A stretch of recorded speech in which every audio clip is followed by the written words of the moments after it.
खुदावंद के जिंदा पाक कलाम में से मुकद्दस पालूस रसूल की मार्फत लिखा गया खत, पहला खत करंथियों के नाम सारी दुनिया के लिए, और उसका 5वां बाब और उसकी 6ठी आयत से लेकर 11वीं आयत तक।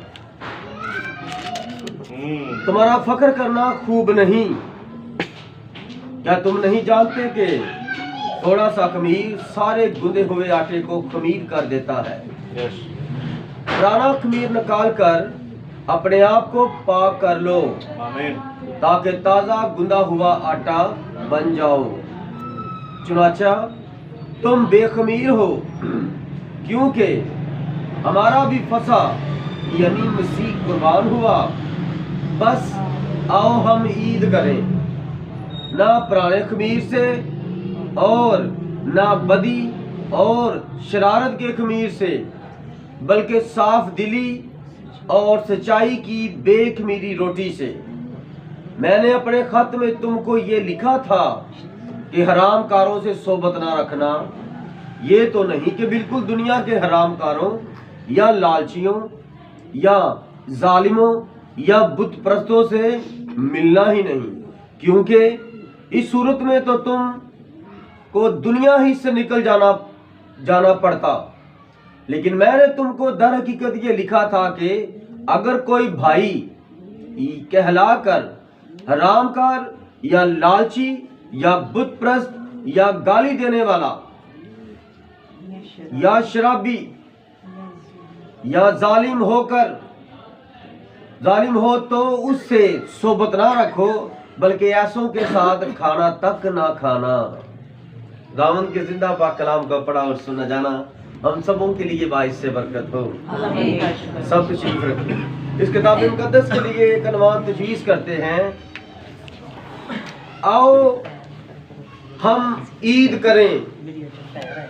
आओ हम ईद करें, साल बाद नहीं, बल्कि जब भी हम इकट्ठे हों, साफ सुथरे नए नए अच्छे और उम्दा लिबास पहनकर हम खुदा की बारगाह में आए और अपने दिल और अपनी जान और अपनी रूह को खुदावंद के हुजूर अंडेल दें, और दुनिया की बातों की तरफ परवाह मत करें। आज अगर आप हॉस्पिटल में जाएं तो जिसका परसों रोड पर एक्सीडेंट हो गया था, उसकी फैमिली को पूछें, जिसका शौहर इमरजेंसी में पड़ा है, आईसीयू में पड़ा है, उनकी क्या ईद है? क्या वो ईद बना रहे हैं? वो तो पैसा मांग रहे हैं, कोई ना कोई हमें पैसा दे दे।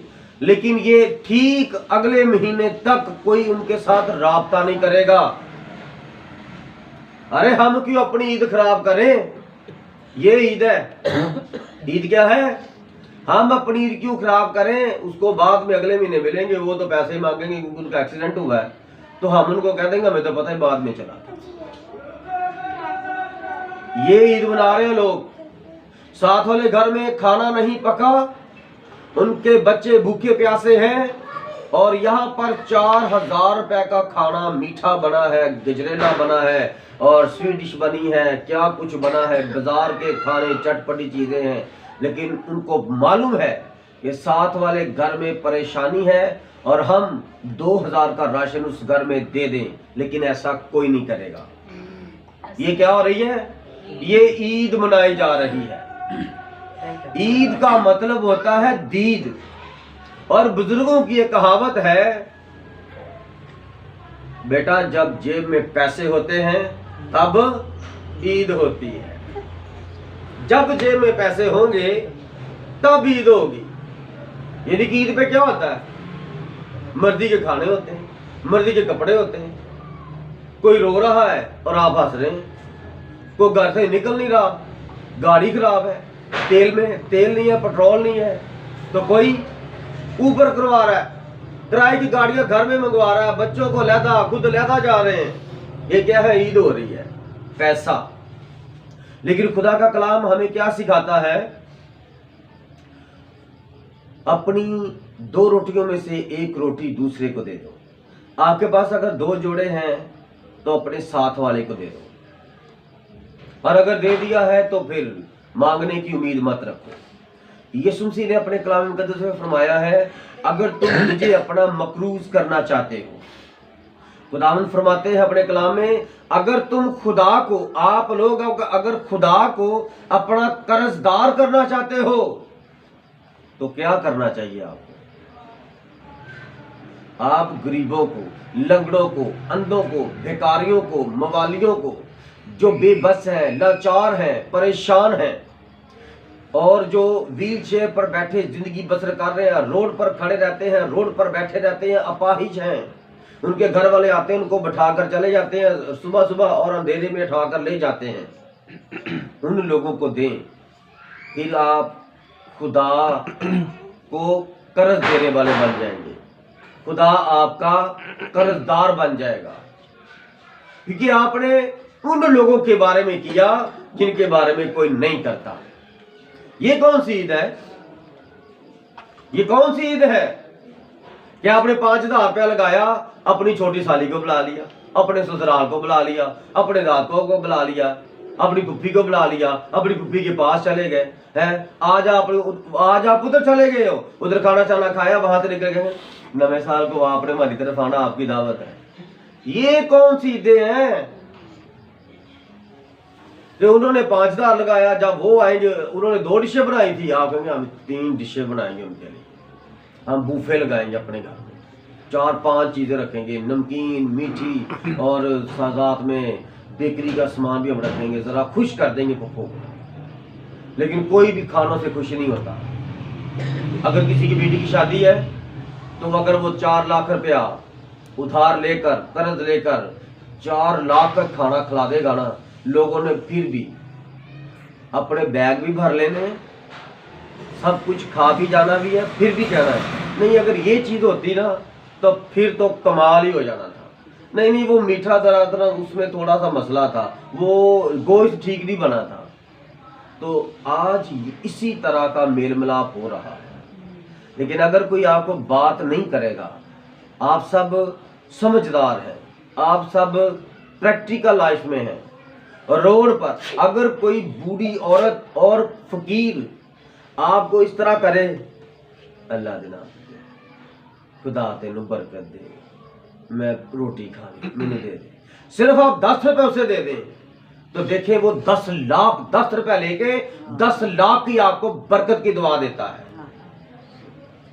और अगर कोई मेहमान आ जाए तो उसके आगे खाना लेट रख दिया जाए तो वो बातें भी सुनाता है, और फिर आपको बड़ी बेइज्जती भी महसूस होती है। लेकिन खुदा आपसे कुछ नहीं मांगता। खुदा फरमाता है, मैं मांगता हूं कि तू वापस आ जा और मैं तेरे दिल में रहना चाहता हूं। आपके दिल में है कोई? शौहर के दिल में बीवी नहीं रहती, बीवी के दिल में शौहर नहीं रहता, तो कौन से मियां बीवी हुए? कलाम में लिखा ये 2 नहीं 1 है, ये तो 2 लहदा हो गए। अगर बीवी शौहर के दिल में है तो शौहर बीवी के दिल में है, तो फिर तो 1 है, और अगर ये लहदा है तो फिर 2 हो गए।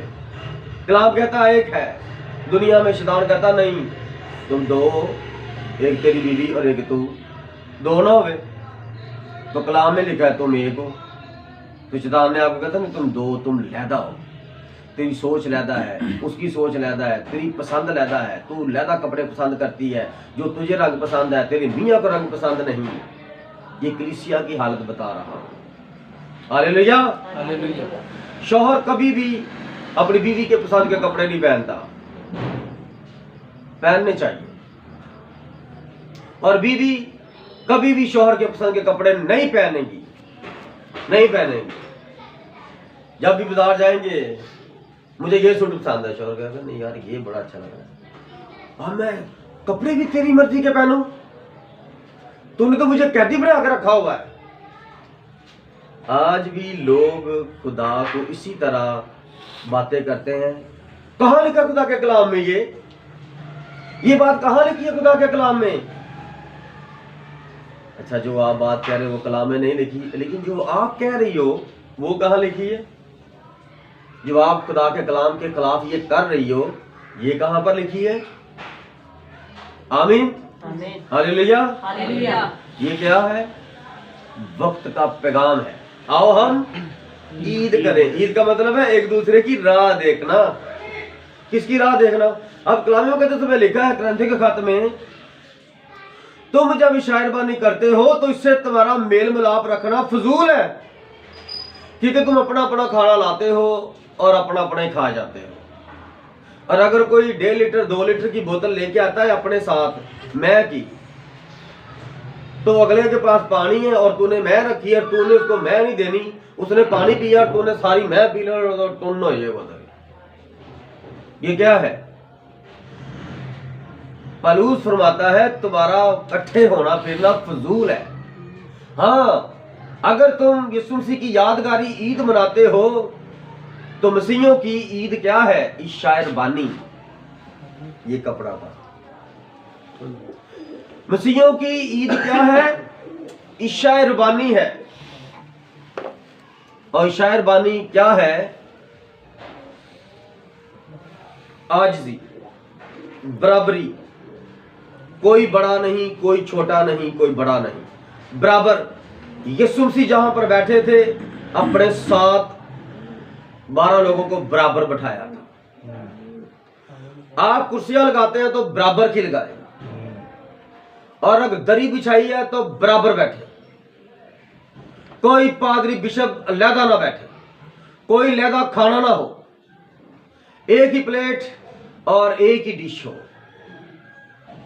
सारे बैठे दुआ करें, खुदावंद की बरकत चाहें और सब खाएं।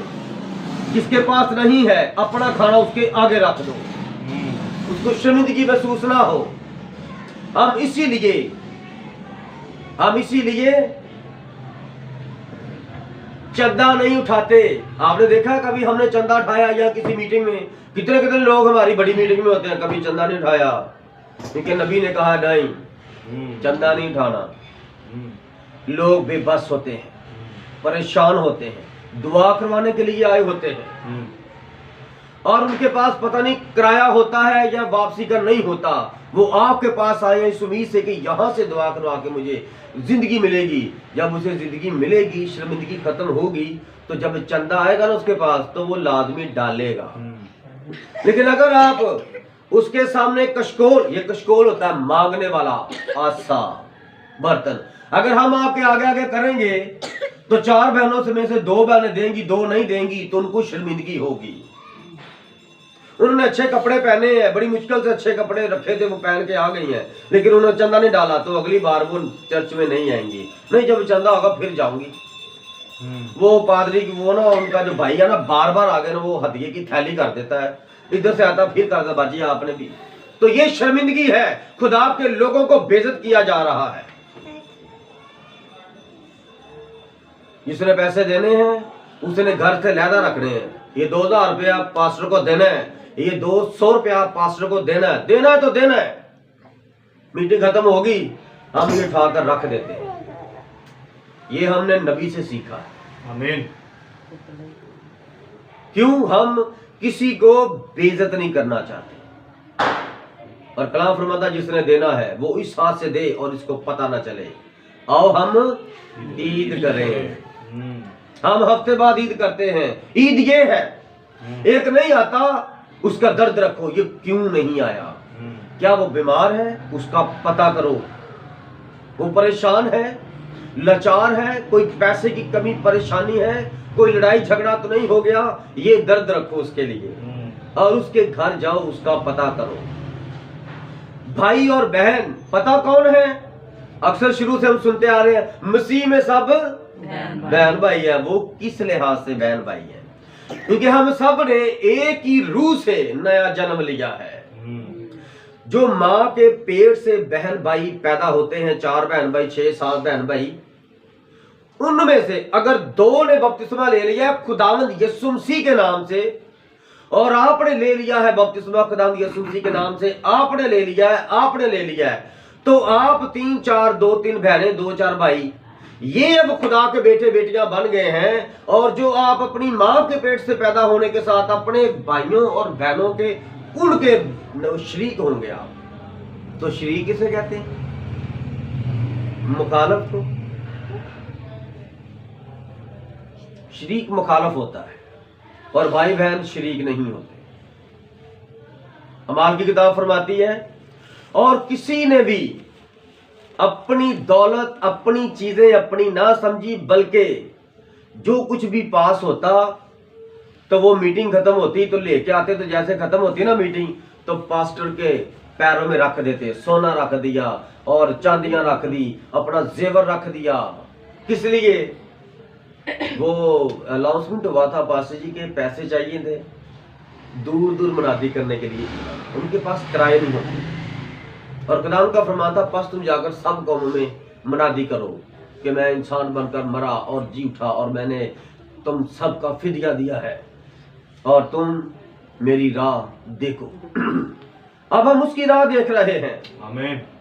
लोग उसे पैदा कर रहे हैं। सालगिरह किसका मनाया जाता? सालगिरह इंसानों का मनाया जाता है। आप किसी पूछे यीशु क्या है? यीशु खुदा है। तो खुदा का जन्मदिन नहीं होता, जन्मदिन शैतान का है, क्योंकि शैतान को खुदा ने बनाया, पैदा किया। तो खुदा को किसने बनाया? सवाल है, खुदा को किसने बनाया? एक बार एक टीचर मैसेज दे रहा था स्कूल के अंदर और मैथमेटिक में वो बता रहा था कि जीरो की वैल्यू क्या है।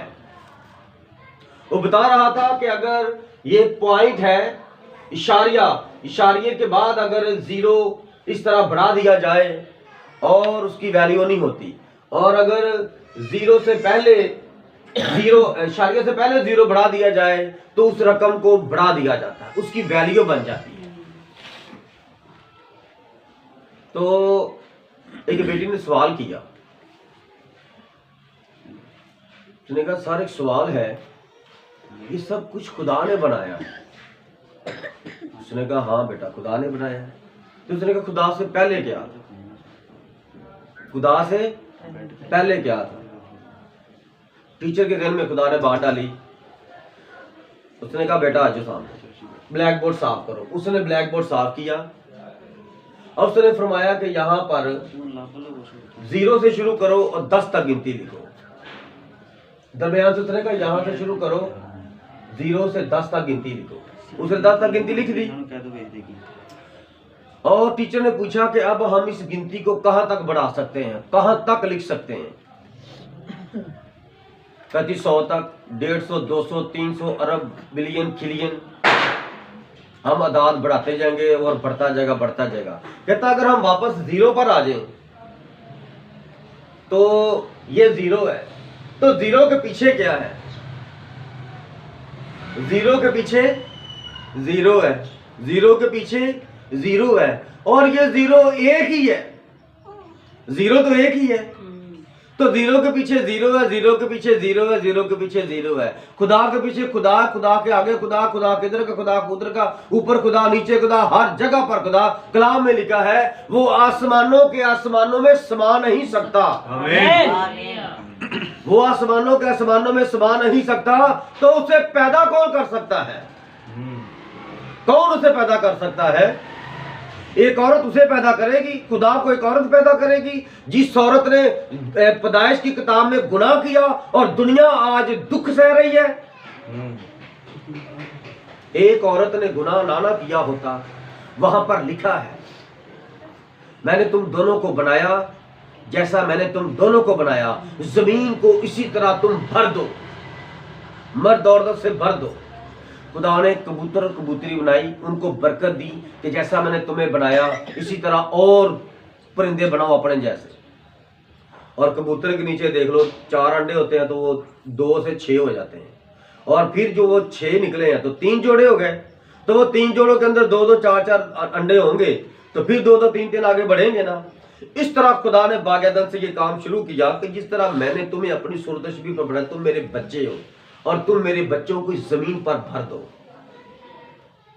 तो जब 2 के दरमियान तीसरा आ जाता है ना, तो लुड्डो की जुबान से कहते 3 काने हैं। क्या कहते हैं? 3 काने। बस ये कहावत बनी है, 3 काने। काने क्यों? मतलब कि 2 होते 11 और वो जो 12वां बनता है ना, 12वां होता नहीं, वो सेंटर में आ जाता है और 111 बनने की कोशिश करता है, लेकिन वो काने हैं, क्योंकि वो दोनों को क्रॉस करता है, दोनों को एक दूसरे के खिलाफ करता है। बागेदन के अंदर भी ऐसा ही हुआ, उसने बीवी को बंदे के खिलाफ कर दिया, बंदे को बीवी के खिलाफ कर दिया और उनको खुदा से दूर कर दिया। आज भी शैतान यही काम कर रहा है, जो खुदा के बेटे बेटियां हैं उनको खुदा से दूर कर रहा है। ये खुदा का कलाम है, ये कुछ और बयान करता है, और शैतान आलमे दीन में होकर कुछ और बयान करता है। अब सीधी सी बात है, इसमें क्या मुकाशवा है? कलाम में लिखा है, मसीह ने फरमाया है, ये जो लंबे लंबे चोले पहनते हैं इनसे बचो। अब आपके ज़हन में आ रहा है लंबे लंबे चोले कौन पहनते हैं? बताओ कौन लंबे लंबे चोले पहनते हैं? फादर। तो ये किसने कहा है? ये कलाम में लिखा है, लिखा जो लंबे लंबे चोले पहनते हैं इनसे बचो। अब मैं इसको अपने पास से तो नहीं ना कह रहा, आप मुझसे रेफरेंस मांगे, मैं ढूंढ के रेफरेंस दे दूंगा आपको, बस ये लिखा है, खुदा की रसूल ने फरमाया है। अब यहां पर आप यीशु मसीह की बात नहीं मानेंगे। यीशु मसीह की बात मानना ही जिंदगी है। अगर उसकी बात आप नहीं मानते तो फिर उसकी सजा के लिए तैयार है। हालेलुया। आज हमारे पास क्या है? तुम्हारा फख्र करना खूब नहीं, ये हम कह रहे हैं, ये हम भाई कह रहे हैं। क्या हम मैसेज के भाई कह रहे हैं? तुम्हारा फख्र करना, ए दुनिया वालों, तुम्हारा फख्र करना खूब नहीं है जो तुम आज क्रिसमस मना रहे हो। कोई फख्र नहीं है। हम भी कपड़े पहनते थे, हम भी कपड़े खरीदते थे, हम भी सब कुछ करते थे। कल रात की जो इबादत हुई, 12 बजे केक काटा, हम भी केक काटते थे, केक लेकर जाते थे, केक आते थे जाते थे, बड़े शुक्ल मेले होते थे। लेकिन मैं कल अपनी सालीबाजी की तरफ गया तो उनको कपड़े वगैरह दे के आए, तो मेरी मिसिस उधर क्या कह रही है, जब उसकी सास आई तो उसे क्या बता रही है? कहती खाला आपको पता हम क्रिसमस नहीं मनाते, ये कपड़े हम अपनी बहन को इसलिए देकर आए हैं, देने के लिए आए हैं कि ये जो मेरी बेटी का ये 1.25 महीना करवाने के लिए आई थी, तब हमने इसको कुछ नहीं दिया था, तो अब हम ये वो वाली रस्म या वो वाला हिस्सा जो बहन का देना था, खुशी थी हमारे दिल में, हम वो इसको देने के लिए आए हैं। आज इसलिए आए हैं कि आप तो मनाते हो ना, चलो बच्चे पहन लेंगे कपड़े। आमीन। और फिर मेरी मिसेज ने उससे पहले मेरी साली बाजी को भी बताया और मेरे हम जुल्फ को भी बता दिया कि ये हम ईद नहीं मनाते, ये सिर्फ हम आज इसलिए आए हैं कि चले आप खुशी जो कर रहे हैं उसमें आपकी बेहतरी हो जाए और हमारा जो देना लेना था वो खत्म हो जाए। और आपका शुक्रिया अदा करते हैं जो आप हमारे घर इतने दिन रही हो बहन, खुदा आपको बरकत दे, ये हमारी तरफ से ये खुशी है।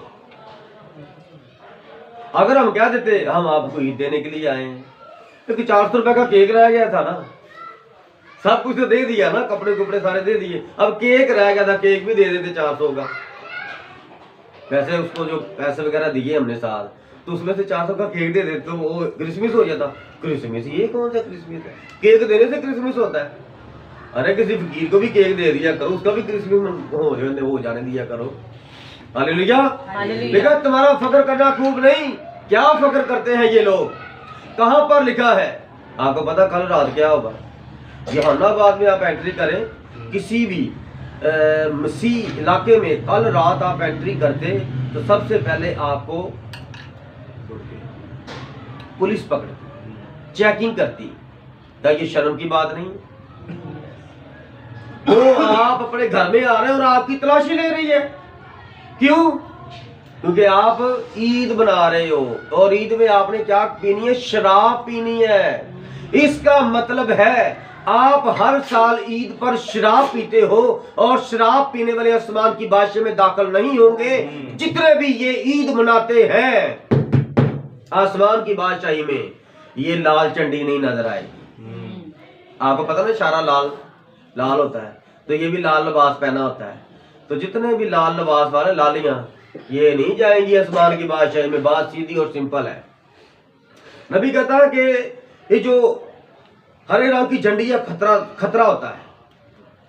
जब सार्जेंट के हाथ में ये झंडी होती है तो वो लहराता है और फाटक बंद हो जाते हैं, और वो कहता है कि ठहरो ठहरो ठहरो, ये मौत है, रेड कलर।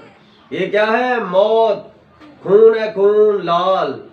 गाड़ी आ रही है बड़ी स्पीड से, तो इसलिए आप उधर ही ठहरे रहो और आप इधर ही ठहरे रहो। जब गाड़ी गुजर जाएगी तो फिर गुजरना, वरना गाड़ी आपके ऊपर से गुजर जाएगी और गाड़ी को पता नहीं कितने खून माफ है। गाड़ी का कौन चलान करेगा? सरकारी गाड़ी है, वो जिसके ऊपर से चढ़ गई, बाद में क्या होना? कुछ नहीं होना। क्या ये जानबूझ के नीचे आया, ये तो खुदकुशी करने के लिए आया है। बड़े बड़े वाक़यात तो खुदकुशी करने के लिए भी वो नीचे चले जाते हैं। इसलिए आज लोग इस तरह के पागलपन में आए हुए हैं। और इसी तरह मैं माफी चाहता हूं, इसी तरह जितनी भी आज दुनिया में बहनें कॉस्मेटिक में होंठ रेड करती है ना, रेड। अच्छा, बात बहनें और बेटियों के होंठ बड़े प्यारे होते हैं, वो बेटियों को जरूरत नहीं होती कुछ लगाने की, लेकिन वो होंठ रेड कर लेती हैं। तो ये खतरे की घंटी है। जैसे मैंने बताया, गाड़ी आ रही है, खतरा खतरा खतरा। तो ये रेड है ना, जो ये खतरा खतरा खतरा है। और जितने भी ये देखो, ये अपना ईद बनाई है, तो ईद से 3-4 दिन पहले, 3 दिन पहले ये लिबास पहनते हैं, रेड। रेड टोपी पहन लेते हैं, रेड पैंट पहन लेते हैं, रेड शर्ट पहन लेते हैं, और ये पहन पहन के बाजारों में फिरते हैं, लोगों को बताते हैं खतरा खतरा खतरा। क्यों? क्योंकि ये शैतान के दिन मनाए जा रहे हैं। खुदावंद का इस कलाम, खुदावंद के इस कलाम में इसके बारे में कुछ भी नहीं आपको मिलेगा। अगर आप पढ़ना चाहते हैं पढ़ सकते हैं, अगर आप सुनना चाहते हैं सुन सकते हैं, इसके बारे में कुछ नहीं मिलेगा। नेट आपको, हमारे अलावा बहुत सारी मिनिस्ट्रियां इस पर काम कर रही हैं। आप YouTube पे इसके बाद जाकर देख लें, कि लिखें बस YouTube पे कि क्या से बोलते हैं, क्रिसमस का मैसेज, तो वो सारे मैसेज निकल आएंगे। कोई क्रिसमस के बारे में, कोई उसकी हकीकत, कोई उसके खिलाफ, और कोई उसकी सदाकत, कोई उसकी तारीख, सारे मैसेज आपको। और वो हमारे भाई नहीं है, वो हमारे भाई किस लिहाज से है? वो सच्चाई पर खड़े हैं, वो बिलीवर हैं या नहीं है खुदा जानते हैं, लेकिन वो खोज कर करके आपको बता रहे हैं। और यही चीज, ये पागान और कैथलिक, ये कौमें थी, यूरोप की कौमें थी, कैथलिक और पागान। और नेट पर इनकी तस्वीरें पड़ी होंगी, आपको मैसेज भी आए होंगे। वो पता ये किस तरह मनाते थे? ये शैतानी दिन था सूर्य देवता का, और वो जब मनाते थे तो अपने सरों के ऊपर शैतानी लिबास पहनकर, डरावने बनकर ये मनाते थे। और उनका ये कीदा था कि आज उनका खुदा पैदा हुआ है, लेकिन हमारा खुदा खुद पैदा करने वाला है। वो नहीं हो सकता, क्योंकि कब्रें इंसानों की होती हैं। तो यीशु मसीह की कौन सी कब्र है? वो जो कब्र खाली पड़ी है यीशु मसीह की थी। वो तो अरमतिया के यूसुफ की कब्र थी। इस्राएल के अंदर रिवाज था कि मरने से पहले अपनी कब्र खदवाओ और लिखवा के जाओ कि जब मैं मरूं तो मेरी कब्र इधर खोदना। और मसीहों में ये जलालत हो गई है, कोई बीवी मर जाए, मां मर जाए, तो खर्चा उतना बढ़ जाता जितना हकीके पर होता है, क्योंकि कब्र भी अब पैसों से खदवाई जाती है, बड़ा खर्चा हो जाता है। तो आज मरना भी बड़ा मुश्किल हो गया है। हालेलुया। इसलिए लिखा, तुम्हारा फख्र करना खूब नहीं कि तुम कौन सी ईद मनाते हो, अपने आप को मसीह कहते हो, और तुम ईदें शैतान वाली मनाते हो। क्या तुम नहीं जानते कि थोड़ा सा खमीर सारे गुंदे हुए आटे को खमीर कर देता है? ये एक फफूंदी होती है, पीले रंग का एक रंग सा होता है, फफूंदी सी होती है, और ये आटे में डाल दिया जाता है और मिक्स कर दिया जाता है, और सुबह सारा आटा खमीर बन जाता, फूल जाता है, और उसके फिर कुलचे बनाए जाते हैं, नान बनाए जाते हैं। तो कलाम फरमाता है जिस तरह थोड़ा सा खमीर सारे गुंदे हुए आटे को खमीर कर देता है, तो तुम इस तरह का खमीर बन जाओ मसीहत में कि जहां पर बुराई हो रही है तुम्हारे वसीले से वहां पर अच्छाई हो जाए। अगर तुम वहां थोड़ी सी अच्छाई कर दो, आप जैसे ये सच पा लिया है आपने, तो आप जाकर ये सच बयान कर दो तो सबको सच का पता चल जाएगा। हम सबको, कल हमने ईद मना ली अपनी, आमीन। आज हम इस दिन को सेलिब्रेट कर रहे हैं, इस दिन को मना रहे हैं। यस। कि अगर हम इस दिन घर में अगर सोए रहेंगे तो आप लोगों ने कहीं ना कहीं तो जाना है, तो बेहतर है कि आपको यहाँ पर इकट्ठा किया जाए और आज फिर इबादत कर ली जाए। आमीन। आज हम क्रिसमस नहीं मना रहे, क्योंकि ये तो हम रोज ही मनाते हैं, क्योंकि ये हमारे लिए मसीह की इबादत का दिन, हर वो दिन है जिस दिन हम उसकी इबादत करते हैं। पुराना खमीर निकाल कर अपने आप को पाक कर लो। देख लो, कलाम फरमाता पुराना खमीर, लेकिन ये पुराने खमीर ही इनके पास। आज से 2000 साल होने लगे जब से ये पॉप ने, ये कैथोलिक ने ये रस्में बनाई हैं, और आज तक ये चल रही हैं। उन्होंने ही ये बनाया है, और वो गैर कौन थे? वो रोमी थे, वो यूनानी थे, और उन्होंने मसीह के साथ, मसीहत के साथ खिलवाड़ किया और मसीहत में आके अपने देवी देवताओं को मसीही नाम दे दिए। जो अस्तरात देवी है हिंदुस्तान में वो दुर्गा है, काली है, और मसीहत में वो क्या है? मरियम है। आप ये सर्च करना चाहते हैं तो नेट पर आपने लिखना है ब्लैक मैजिक कैथोलिक, यानी कि कैथोलिक का काला जादू। तो काला जादू करने वाले कौन होते हैं? जादूगर, शैतानी लोग। तो आपको पता चल जाएगा कि चर्चों के अंदर यूरोप में क्या काम होते हैं, उनकी सिस्टरें क्या काम करती हैं, और उनके ब्रदर और उनके पॉप क्या काम करते हैं। ये डॉक्यूमेंट्रियां बनी हैं और नेट आपको सच सच बता देगा, और फिर आपको शायद याद आए कि हम सच्चाई के कलाम के साथ खड़े हैं जो खुदावंद यीशु मसीह है। हालेलुया। पुराना खमीर निकाल कर अपने आप को पाक कर लो। ये जो आप ईदें मनाते हो, क़यामत अल मसीह, ईस्टर जो मनाते हो, ये खत्म कर दो, और ये जो क्रिसमस मनाते हो ये खत्म कर दो, तो शायर बानी की ईद मनाना शुरू कर दो। अब देखे ना, खुदा ने इसमें इंसान बनकर इंसानों के पैर धोए हैं। ये ईद है खुदा ने हमें दी। जब कभी तुम मेरी यादगारी में करो तो ऐसा ही करो जैसा मैंने तुम्हारे साथ किया। ये मेरा हुक्म है कि तुम एक दूसरे के पैर धोया करो। तो साल बाद मैं आपके पैर धोऊं, आप मेरे पैर धोएं, तो हमारे अंदर आजिज़ी नहीं आएगी।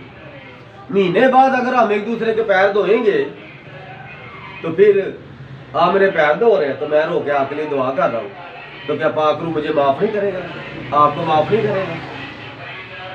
ये आजिज़ी है, ये बराबरी है, ऊंच नीच नहीं है। मसीहत में हम सब बराबर हैं, हम सब भाई हैं। Hallelujah, hallelujah. इसलिए हमें एक दूसरे के सामने झुकना पड़ेगा।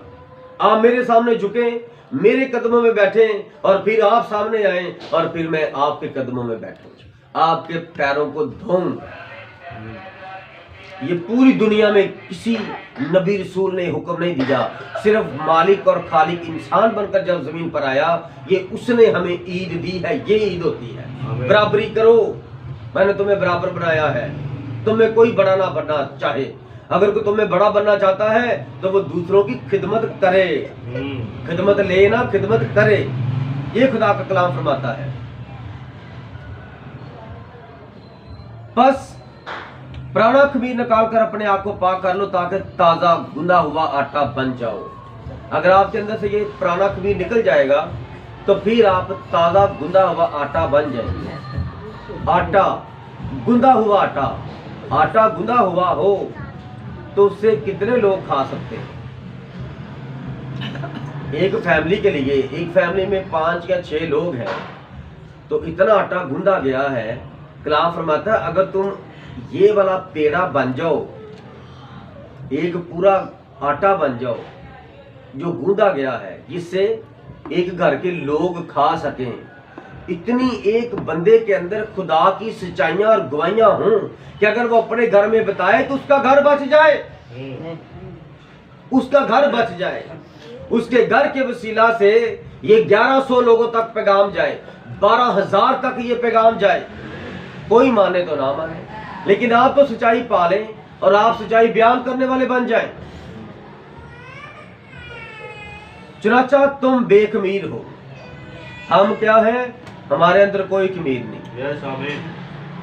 हमारे अंदर खमीर नहीं है। हम बेखमीरी रोटी इस्तेमाल करते हैं, बेखमीरी रोटी खाते हैं। हालेलुया। चुनाचा तुम बेखमीर हो क्योंकि हमारा भी फसा यानी मसीह कुर्बान हुआ। हमारे लिए कौन कुर्बान हुआ? मसीह यीशु कुर्बान हुआ। हम भी रूहानी इस्राएली हैं क्योंकि पाक रूह इंसान बनकर हमारे लिए कुर्बान हुआ। हम रूहानी इस्राएली हैं, यीशु मसीह के नाम के बपतिस्मे वाले। और जो इस्राएली हैं वो खतने वाले हैं, उनके जिस्म पर खतने का निशान है। जो खतना करेगा पाक रूह उसके साथ होगा। और गैर कौमों के लिए, हमारे लिए ये निशान है कि अगर हम पाक रूह के नाम का, खुदावंद यीशु मसीह के नाम का बपतिस्मा लेंगे तो वो हमारे जिस्म पर अपने नाम की मोहर लगा देगा, क्योंकि रूह खुदा है और खुदा पाक रूह है और वो मसीह में जाहिर हो गया, इंसान बन गया, तो हम उसके बेटे बेटियां बन सकते हैं। फिर वो हमारे साथ होगा अपने नाम के बपतिस्मे के वसीला से। जब एक बहन की शादी कर दी जाती है, एक बेटी की शादी की जाती है, तो उसके नाम के आगे किसका नाम आता था? पहले उसके बाप का नाम आता था।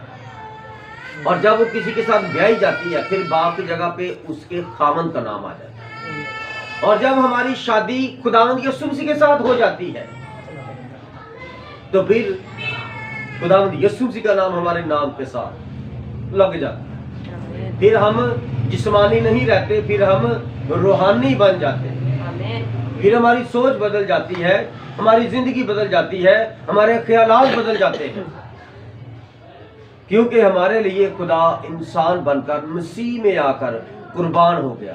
और कलाम फरमाता है बस आओ हम ईद करें, ना पुराने खमीर से। पुराना खमीर क्या है?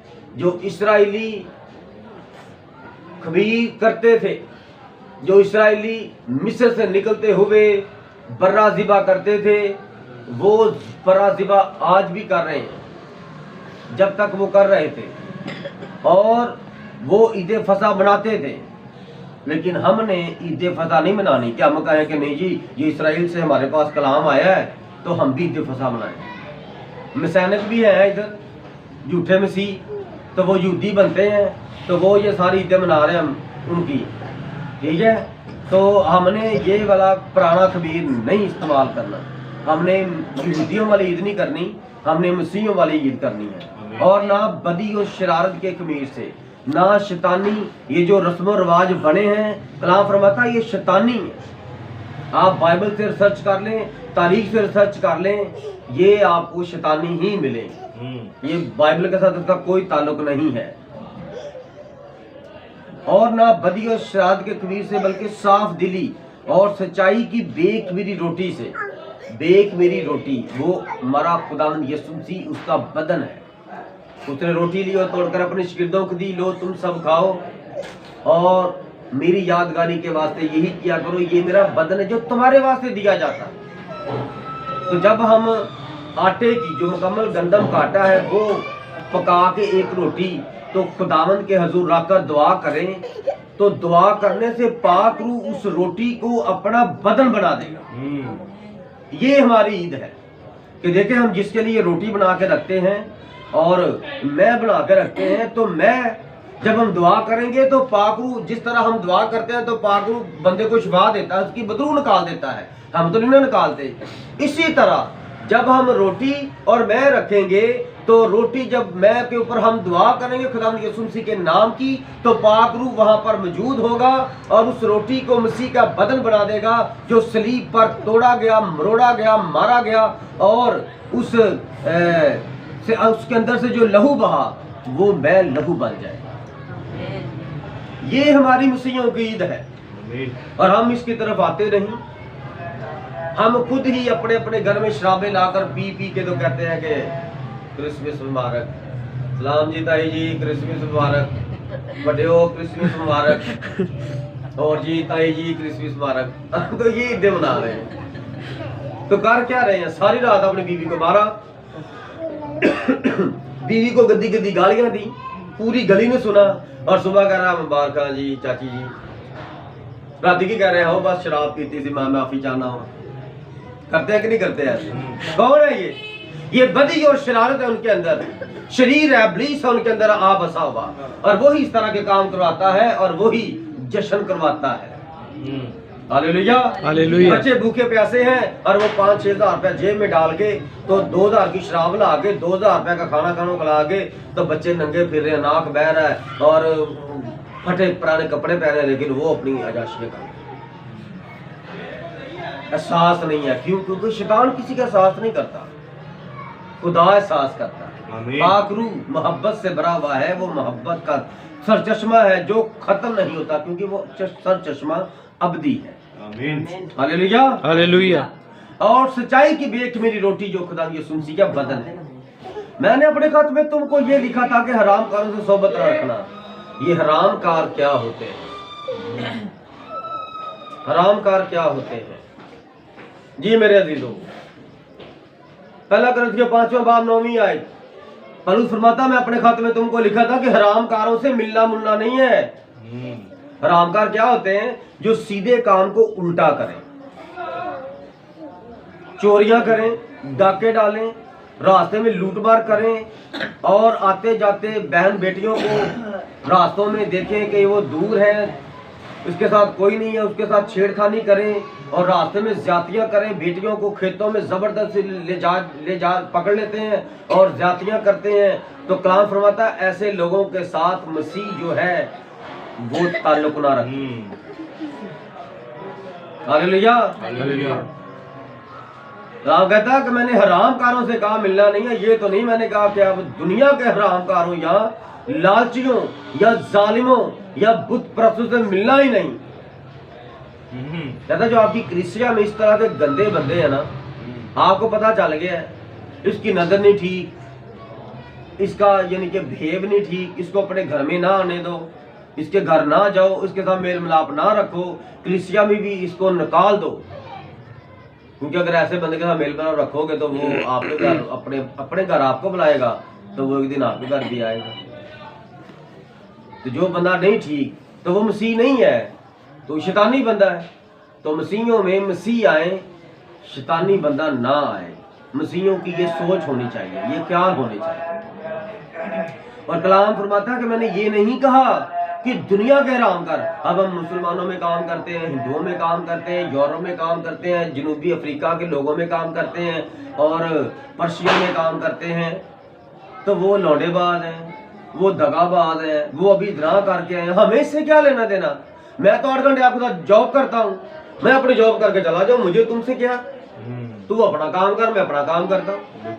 तू गंदा है तो अपने लिए गंदा, मैं अच्छा तो अपने लिए अच्छा हूँ। मैं अच्छा हूँ तो मेरा अस्तर जानता मैं अच्छा हूँ, तू गंदा है तो तेरे बारे में अस्तर जानता तू गंदा है। सारे जानते हैं मैं शराब नहीं पीता, मैं सिगरेट नहीं पीता, तो सारे जानते तू पीता है। तो तेरे मेरे में ये फर्क है। तो बस सलाम जी भाई जी, सलाम जी सर जी, सलाम, बस सलाम, अपना काम करो, बस छोड़ दो। ये नहीं है कि अगर वो जहाँ काम करते हो तो वहां पर कोई शराबी है और कोई लौटेबाज है, कोई गुनहगार है, कोई गंदे काम करने वाला बंदा, तो आप यार नहीं इधर काम ही नहीं करना, तो फिर तो आप दुनिया से निकल जाओगे। जो कलीसिया में आपके साथ बुराई करते हैं आप उनको छोड़ दो। Hallelujah, hallelujah. लेकिन मैंने तुमको दर हकीकत ये लिखा था कि अगर कोई भाई, अगर कोई मैसेज बिलीवर कहला के बहनों को छेड़ने वाला हो, दूसरों की इज्जत लूटने वाला हो, दूसरों के घरों में चोरियां करने वाला हो। हमारे साथ इधर कोई आए और इधर मोबाइल पड़े हों 4 और उनमें से एक मोबाइल गायब हो जाए तो हम कहें यार कौन ले गया कौन ले गया। हम आपस में एक दूसरे को चोर कहते रहे तो वो जो पहले आया था ना बाहर के बंदा वो चोरी करके ले गया, वो हम में से था ही नहीं। इसलिए कलाम क्या फरमाता है, अगर कोई भाई कहला कर, अगर कोई मसीह कहला के आपको दगा दे, हरामकारी करे, या लालची हो, या बुत परस्त हो, या गाली देने वाला, या शराबी, या जालिम हो। चलो थोड़ा थोड़ा इन पे चलते हैं। हरामकार भी हो गया, लालच, लालच हिर्स है। किसी भी काम में लालच बढ़ाते जाओ ये बढ़ती जाए। कहते हैं ना लस्सी में जितना पानी डालो तो वो बढ़ती जाती है, लेकिन मैं आज आपको ये कहता हूँ कि लस्सी से ज्यादा लालच खतरनाक है। लस्सी में कितना का पानी डालोगे वो इतना जितना मर्जी पानी डाल लो वो एक अपना टेस्ट खत्म कर लेगी, पानी पानी हो जाए। ये झूठी कहावत है, लस्सी में जितना पानी डालोगे वो बढ़ती जाएगी, नहीं बढ़ेगी, वो पानी हो जाएगा, खत्म हो जाएगी। लेकिन लालच ऐसी गंदी चीज है, ये जितनी बढ़ा लो ये बढ़ती जाएगी, ये खत्म नहीं होगी। फर्ज करो आज आपने 200 की चोरी की है, कल फिर 200 की चोरी की है, 2 दिन बाद फिर 200 की चोरी की है। आपने कहा यार पिछले हफ्ते यार कोई 600 रुपया मिल गया था यार, अब 1000 रुपया मिल रहा है तो मैं क्या करूं। अपने आप से सवाल, अपने आप से जवाब। अंदर वाला स्थान जिसने पहले चोरी को कर रहा है ये भी 1000 रुपया तेरा ही है। चोरी कर ली, अब 100 की, 100 से 1000 की, अब हजारों में चोरियां करते जा रहे हो, करते जा रहे हो। अब आपको शैतान ने ये नहीं कहा वो जिस दिन तू पकड़ा गया ना तेरी इज्जत खत्म, 10 साल हो गया तुझे, तुझे इतना बोनस मिलता है, तुझे इतनी तनख्वाह मिलती है, तेरी इतनी इज्जत करते हैं और क्या बनेगा तेरा। वो कहेगा नहीं नहीं तू चोरी कर, तू चोरी कर, तू चोर नहीं है, ये तेरा हिस्सा है, ये तेरा हक है। हम चोरी करके कहते हैं ये हमारा हक है। आप चोरी करी जाएंगे, लालच बढ़ती जाएगी, लाखों रुपया, फिर लाखों से आगे जब जाएंगे ना तो जितनी बड़ी चोरी होगी फिर वो सारी दूसरों की चोरी आप पर भी पड़ जाएंगी। आप रंगे हाथ पकड़े जाओगे, सीसीटीवी कैमरे लगे, तो सारी चोरियां फिर आप पर पड़ेंगी। फिर आपने जो चोरी से खाया होता है ना, फिर जाते सार वो आपको बदन पर मारते हैं, मार मार के आपके हाथों को, पैरों को, बस आपके ना बैठा जाता ना लेटा जाता, बस आप फिर ऐसे ऐसे ऐसे हाय माँ हाय माँ हाय माँ करते रहते, लेकिन तौबा नहीं करते, क्योंकि बुरी रूह आपको तौबा की तरफ आने नहीं देती। Hallelujah hallelujah. फिर है जी बुत परस्त। बुत परस्त के बारे में जरा एक हवाला पढ़ता हूँ, नीचे 6वां बाब है और उसकी 16वीं आयत पढ़ते हैं। क्या तुम नहीं जानते कि जो कोई कसबी से सोबत करता है वो उसके साथ एक तन होता है, क्योंकि वो यानी कि खुदा फरमाता है वो दोनों एक तन होंगे। और जो खुदावंद की सोबत में रहता है वो उसके साथ एक रूह होता है। अब बताए, अब लगी समझ कलाम क्या फरमाता है? बुत परस्ती क्या है? ये रूहानी बुत परस्ती है ज़नाकारी। अगर हम पाक रूह के साथ मेल मिलाप रखते हैं, उसको अपना दूल्हा बना लेते हैं, तो वो रूह हमारे अंदर आ जाता है। तो एक औरत के दिल में उसका शौहर रहता है, तो हम खुदावंद की दुल्हन है, तो वो हमारे दिल में रहता है। वो पाक रूह है, वो हमारा दूल्हा है, वो हमारे दिल में रहता है। तो हम हर वक्त उस रूह को खुश करने के लिए सोचते रहते हैं। कलाम में लिखा है रूह सजाई से गाओ, और हम रूह सजाई से गाते रहते हैं, वो हमें बरकत देता रहता है। हालेलुया। और इसी तरह जब एक औरत ब्याही जाती है तो वो अपने मियाँ के लिए तैयार होती है, अपने मियाँ के लिए कपड़े पहनती है, अपने मियाँ को सोचती रहती है, और मियाँ घर में नहीं आता तो उसके कपड़ों खुशबू, उसकी कपड़ों में से खुशबू उसकी लेती रहती है। ये मोहब्बत की आपको तस्वीर बता रहा हूँ। हालेलुया। उसके कपड़ों को धोती है और साथ सूंघती रहती है। तो नहीं तो तेरी याद ही सही, तेरी याद के सहारे जी लेंगे, जब तू सामने आएगा तो तेरे हाथ से पानी पी लेंगे। हालेलुया। ये मियाँ बीवी की मोहब्बत है, और ये खुदा की इलाही मोहब्बत की तमसील पेश करती है। आमीन। ये जितनी भी मैं अपनी बात करने लगा हूँ। अक्सर औकात ऐसा होता है कि मेरी मिसेज ना घर में कुछ चीज खाने के लिए सोच रही होती है। ये खुदा की मौत होते हैं मियाँ बीवी के, ये दो नहीं होते, एक होते हैं। तो मैं बाजार में सब कुछ खरीद लेता हूँ, तो फिर मैं ना उस चीज के पास अचानक ही आ जाता हूँ खुदा की तरफ से। तो मैं कहता हूँ अच्छा यार ये ले लूँ, फिर मैं कहता नहीं यार ये वो ले लेता हूँ, बच्चे भी खा लेंगे। फिर दिल में आता नहीं वो बच्चों के लिए ले ले, ये उसके लिए ले ले। मुझे कोई गाइड कर रहा है। कौन गाइड कर रहा है? खुदा। खुदा क्या है? मोहब्बत है जो मियाँ और बीवी के दिल में होती है। खुदा मियाँ और बीवी के दिल के दरमियान में रहता है और वो दोनों को प्यार सिखाता है।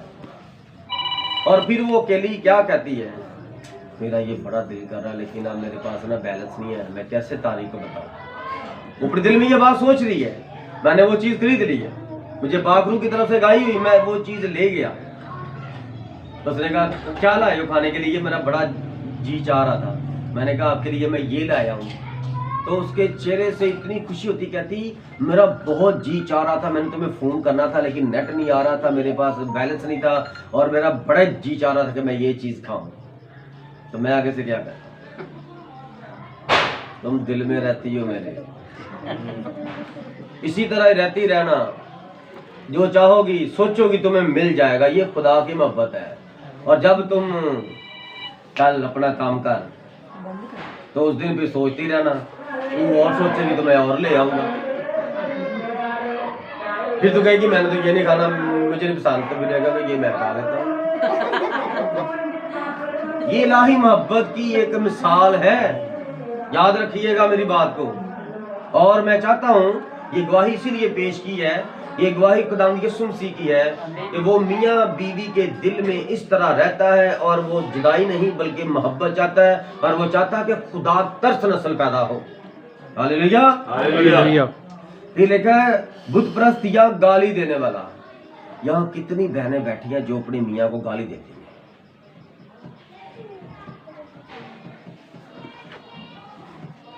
कौन बात बात पे अपने मियाँ को गाली देती है?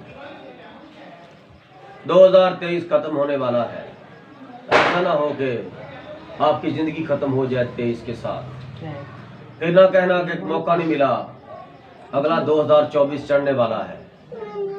खुदा सबको ये नया साल मुबारक करे, लेकिन आप पुराने साल की बातें आगे साल में ना लेकर जाएं।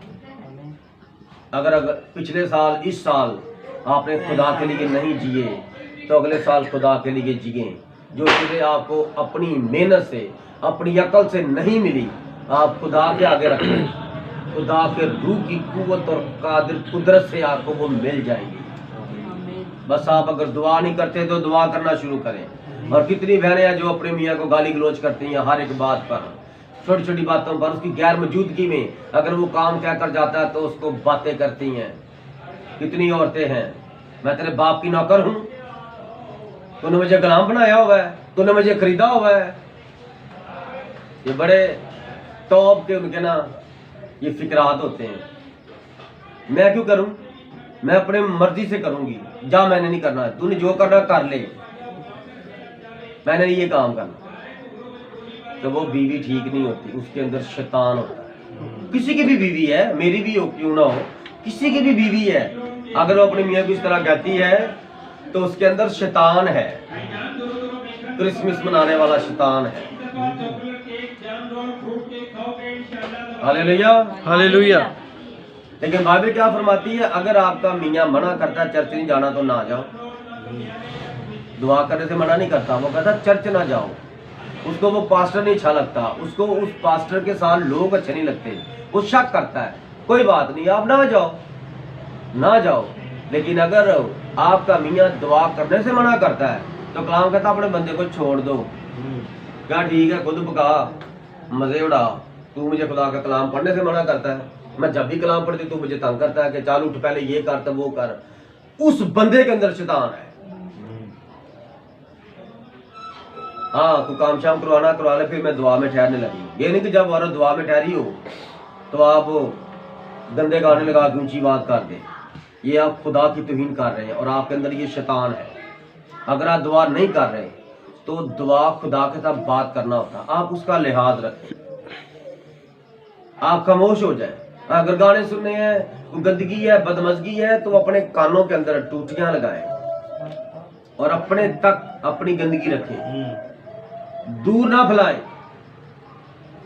खुदा की लाठी बेआवाज है और मुनासिब तो यह है कि आप तौबा करें, क्योंकि शैतान हमेशा नहीं रहेगा, हमेशा यस्सु नाम रहेगा। आमीन। और यस्सु के लोग रहेंगे। आमीन। जो गालों बाएंगे, जो उसके नाम पर मरेंगे, कत्ल होंगे, वो जिंदा ही है। हालेलुया।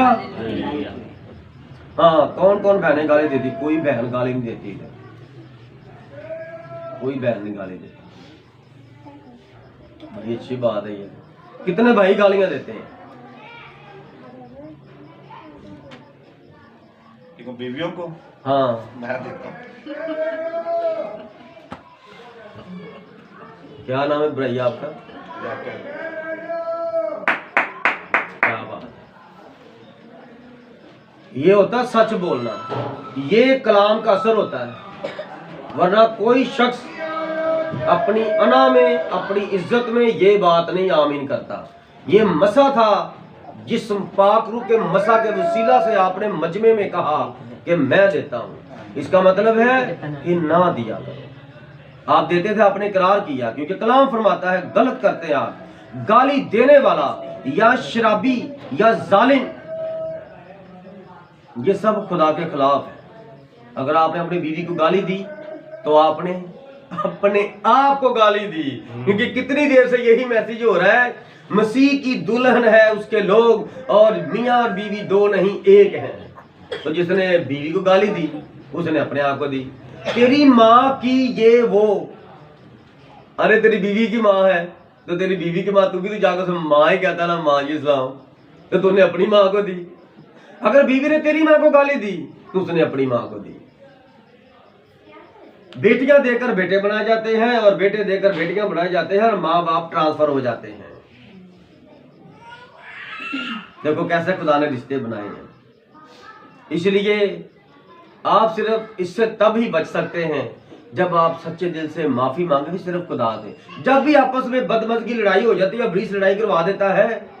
अगर बीवी बोल रही है तो बंदे को चाहिए बंदा बोले ना, चुप करके दुआ शुरू कर दे, चुप करके दुआ शुरू कर दे। खुदा मुझे माफ कर, रहम कर, फजल कर, मेरी बीवी पर रहम कर, फजल कर, मेरे इस मसले को मैं तेरे सामने रखता हूँ। खुदावन तू माफ कर दे, हम दोनों को माफ कर दे। खुदावन तेरे यीशु नाम से ये इब्लीस निकल जाए, जो भी हमारे अंदर ये इब्लीस काम कर रहा है, तेरे यीशु नाम, बस दुआ करी जाए पाक रूह के हजूर, रोना शुरू कर दे बस दिल में। और उसी वक्त बीवी में से बुरी रूह निकल जाएगी, आप में से बुरी रूह निकल जाएगी, और आप रोते रोते हंसना शुरू कर देंगे और एक दूसरे को गले लगा दें। नबी के पास एक केस आया मियां बीवी का। उनकी औलाद नहीं थी, उनकी औलाद नहीं थी, और वो तलाक लेना चाहते थे, तलाक लेना चाहते थे। तो उन्होंने कहा देखो आपको एक मौका देता हूं, आपको एक मौका देता हूं, आप घर जाएं और जितनी भी चीजें पड़ी हैं, जितनी भी आपके घर में चीजें हैं, हर एक को डिवाइड करो, पार्टीशन करो। ये मेरी है, ये तेरी है, ये मेरी है, ये तेरी है। जब आपकी पूरी पार्टीशन हो जाए तो तब मेरे पास आ। आमीन, आमीन। तो वो घर की हर एक चीज उन्होंने अपनी पेटियां खोली, अपनी अलमारियां खोली, पुराने से पुराने, शादी तक, शादी से पहले, शादी के बाद, हर एक चीज जो उन्होंने खरीदी थी अपने कमाइयों से, तो वो लहदा, ये मेरे कपड़े हैं, वो तेरे कपड़े हैं, ये तूने खरीदे थे, ये मेरे कपड़े हैं, और ये तेरी जूती है। इस तरह उन्होंने अपनी अपनी चीजें लहदा करके ढेर लगा दिया। करते करते कपड़ों में ना एक छोटा सा बच्चे का ना जूती का जोड़ा निकल आया, बच्चे की जूती का जोड़ा निकल आया।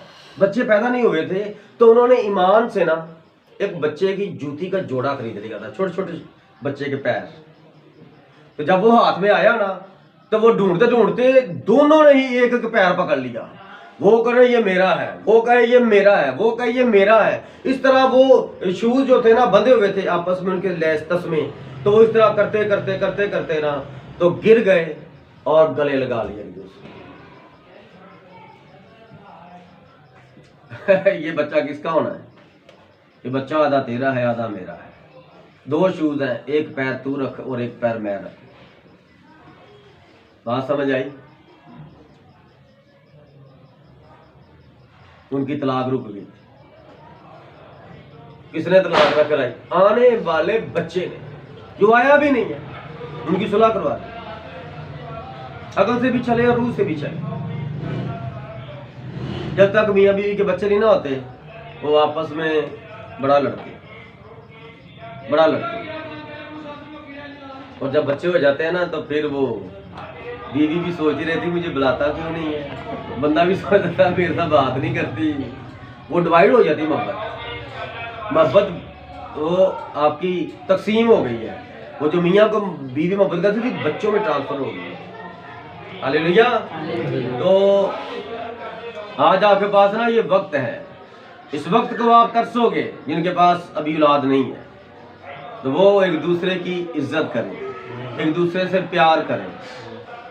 और जैसे पीछे भाई ने कहा था कि मैं अपनी बीवी को गाली देता हूँ, कोई और है जो अपनी बीवी को गाली देता है? ये हाथ उठा रहे हो या वैसे इशारा कर रहे हो? क्या हाल है? मजमे में जैसे भाई ने हाथ खड़ा किया था कि मैं देता हूँ, मेरे से ये गलती हो जाती है, नहीं पता चलता। शैतान, वो शैतान होता है। आप देना नहीं चाहते, आजमा लेना। और आप बाद में सोचते हो यार ये तो मैं गाली निकाल ली थी, ये मेरे मुंह से निकल कैसे गए? इस तरह बेस करता है। और हर एक इंसान, हर एक बेटा बेटी, मैं कल बता रहा, मासूम है। आदम की नस्ल मासूम है, लेकिन शैतान की रूह एकदम से अंदर आती है। और आजमा लेना, ऐसे झटका लगता है, झटका लगेगा, एकदम से निकलेगी, झटका लगेगा, आपके अंदर आएगी और आपके अंदर काम करके चली जाएगी, लड़ाई करवा देगी, कत्ल गारत करवा देगी। और बाद ऐसे ऐसे केस आए हैं, कहते मुझे समझ नहीं आ रही, मैंने रिवॉल्वर निकालना ही नहीं था, मैंने गोली नहीं चलानी थी। मैं कहा सर वैसे जरा आपको डराने के लिए रखता हूँ, वो देख कर डर जाएगा। तो पता नहीं कैसे मैंने गोली मार दी। बुरी रूह अंदर आई, उसने इस तरह पहला काम ये किया, बोला ही नहीं, गोली मार। और बाद में वो बुरी रूह निकल गई, तो वो बाद में सर पकड़ के बैठ गया था, मैंने तुझको मारना ही नहीं था। इस तरह इब्लीस कर रहा है। ये दुनिया में इब्लीस राज कर रहा है, जिसकी राजधानी को खुदावंद यीशु मसीह ने खत्म कर दिया।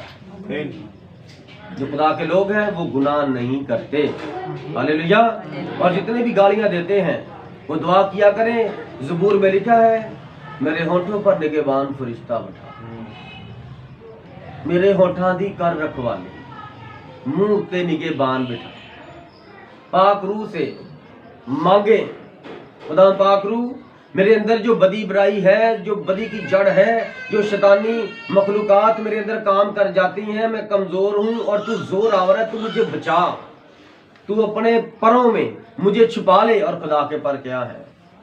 नया तनामा और पुराना तनामा, ये खुदा के पर है। आप पुराने और नया तनामा में छुप जाए।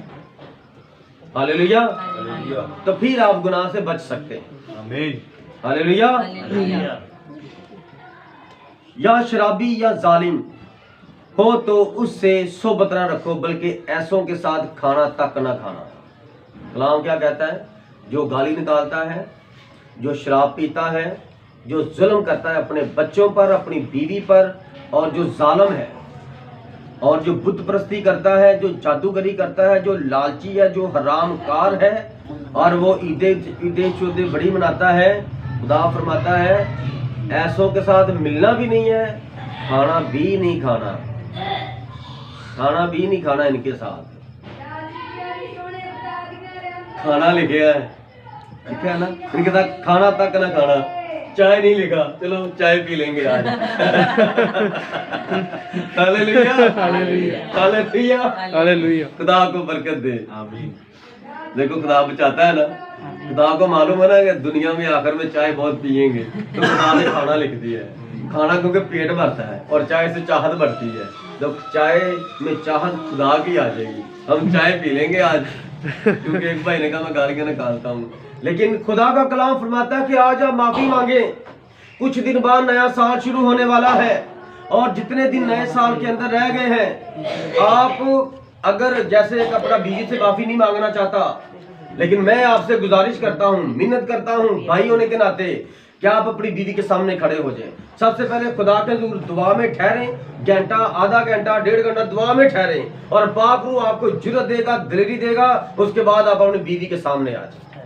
अपनी बीवी के साथ मदद करें। हाँ, माफी मांगने से बीवी किससे छोटे नहीं हो जाएंगे, बीवी से कतन छोटे नहीं हो जाएंगे, बल्कि बीवी पहले अगर इतनी आपकी इज्जत करती है तो फिर इतनी इज्जत करेगी और आपकी गवाही जगह जगह देगी। सबसे पहले अपनी पीछे अपनी मेके में गवाही देगी, मेरे मियाँ ने मुझसे माफी मांगी कि मैं तेरे साथ गलत करता हूं, मैं अब नहीं करूंगा। और अगर बीवी गलत है तो वो भी अपने मियाँ से माफी मांगे, वो भी दुआ में ठहरे, खुदा के आगे मिन्नत करे, फरियाद करे कि खुदा मुझे अच्छी खतून बना, मुझे अपनी अच्छी बेटी बना, मेरी वजह से तेरा नाम कलाम बदनाम ना हो और मैं इस घर में तेरा जलाल जाहिर करूं। मैं अपने बच्चों की निगहदाश्त और परवरिश तेरे कलाम के मुताबिक करूं। मैं पढ़ नहीं सकती, मैं लिख नहीं सकती, मैं सुन सकती हूँ। मैं जो तेरा कलाम सुनूं तो मुझे याद रखने की बरकत दे, मुझे अपनी अक्ल दे ताकि मैं तेरा कलाम सुन के याद रखूं और अपने बच्चों की इस तरह परवरिश करूं ताकि मेरे बच्चे चोर ना बन जाएं, मेरे बच्चे ठग ना बन जाएं, मेरे बच्चे मवाली ना बन जाएं, कत्लो गारत करने वाले ना बन जाएं, बल्कि मेरे बच्चे कदो गोश्त में बढ़े, जैसे जैसे बड़े हों तो ये मसीह यीशु जी तेरी तालीम में बड़े हों, तेरे कलाम में बड़े हों, तेरे मुकाश में बड़े हों। हालेलुया। और जब तक आप इस तरह की दुआएं नहीं करेंगे तो आप पर कैसे खुदा रहम करेगा। जब आपकी बच्ची पैदा हुई तो साथ ही हम उसकी शादी और अगले घर तक जाने की बातें सोचना शुरू कर देते हैं, दिल में आ जाती है। लड़की पैदा हुई है, 10 लाख का खर्चा, बेटी पैदा हुई है, कुछ नहीं है मैं बड़ा खुश हूँ, कुछ नहीं है, कुछ नहीं है। लेकिन बाप बने हैं तो पता चला कि बेटी बेटी बेटी होती है। पहले सुना करते थे कि तरीक गवाह है बेटियों का माँ बाप के साथ मिलाप मरते दम तक चलता है, लेकिन अब खुदा ने बेटी दी है, खुदा ने पहली बेटी दी और प्यारी बेटी दी और आला बेटी दी। पापा मेरी तरह देख नहीं रहे, पापा आपने मुझे विश नहीं किया, मैं कब से पापा देख रही हूँ, वाह पापा आप तो बहुत प्यारे लग रहे हो। बेटा नहीं कहता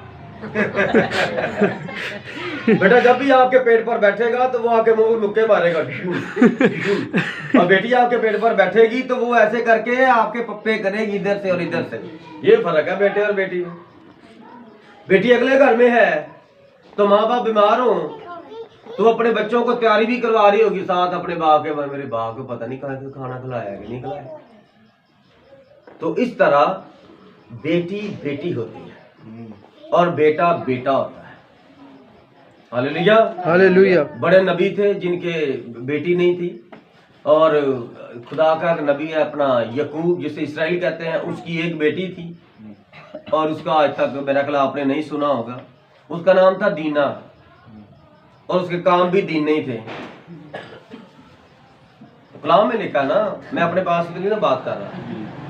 उसे मना किया था कि ये सिकम एक इलाका है और सिकम एक गैर कौम के बंदे का नाम था, तो वहां के बादशाह का बेटा था जो वहां के रहते थे और उनकी शादी थी और उसकी माँ ने मना किया कि बेटा हम इधर मुसाफिर हैं, अपने खाने के अंदर ही रही, बाहर ना जाएं। वो बाहर गई तो वो सिकम लड़का बद्दा था, उसने उसको पकड़कर उसके साथ ज़नाकारी कर।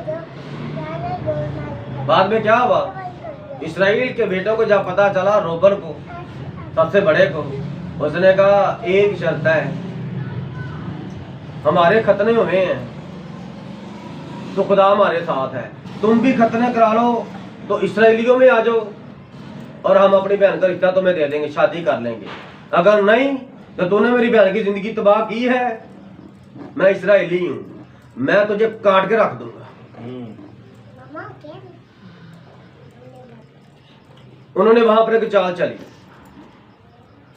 उन्होंने कहा ठीक है जी, हम आपके साथ रिश्ता करते हैं, मेरे बेटे को आपकी बेटी पसंद है, तो हम सारे कबीले वाले क्या करते हैं, खतने कराते हैं। सारे कबीले के खतने करा दिए और वो चलने से आरी हो गए। तो इस्राएलियों ने क्या किया, उन पर हमला कर दिया, कत्ल कर दिया सबको, गैरत के लिए, गैरत के लिए। Hallelujah hallelujah. तो गैरत होनी चाहिए कोई थोड़ी सी, लेकिन आज बड़ा बुरा दौर है। आज बाप अपनी बेटी को अपने गंदे काम को करने के लिए, अपनी अय्याशी करने के लिए अपनी बेटी को इस्तेमाल करता है, कोई शक ना करे। और भाई अपनी बहन को, सखी को अपनी अय्याशी के लिए इस्तेमाल करता है कि किसी को शक ना हो। वो तो बहन भाई जा रहे थे और उनके साथ तो औरत नहीं, कोई भी नहीं थी, कोई टेंशन नहीं थी, किसी को शक ही ना हो, कोई पता ना चले। इसलिए जमाना बुरा है, बड़ा खतरनाक है। कलाम फरमाता ना तुम दाएं मुड़ना ना बाएं मुड़ना, सीधे चलते जाना, ये रास्ता आसमान तक चला जाएगा। Hallelujah, hallelujah. खुदावंद इस कलाम की वसीला से आप सबको बरकत दे। आमीन। और मैं चाहता हूं कि